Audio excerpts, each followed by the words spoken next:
Have you ever been laning during the laning phase and you realize that you suddenly started running low on mana?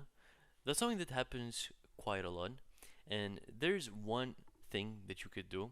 It's a niche thing, but you could definitely use it to make it a bit better for you and kind of try to tone down that mana usage. Now, if you think about League of Legends, every single ability, when you end up upgrading it, will either result in it costing more mana and do more damage, or kind of the opposite for some other champions, such as Energy Champions and so on. Now, this tip will mostly work with mages. So, for example, Syndra, Victor, Orianna, Rise. So, mage champions that utilize skill shot. Now, if we take the any example, as ever here, if I end up throwing my Q, you'll see that my Q does 87 here, and I end up wasting 60 mana.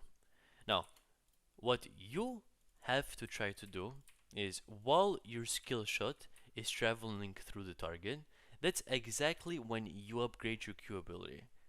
Because when you throw your Q, the ability will initially cost 60 mana, right?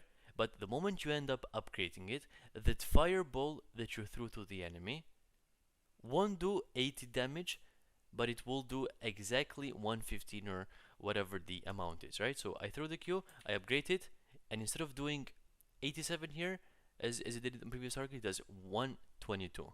And how much did I waste for it? Only 60 mana, because that's what how much it was before, right? If I take another minion here, and I throw my Q ability, so as you see here, I'm wasting only 65. I upgrade it, and now it does 157. This is a niche thing. It's not like 5 mana can be the end of the world, but it's something that you want to start getting used to, because it can drastically save you your mana usage pretty much in learning phase, and it can make it a bit easier for you to survive then.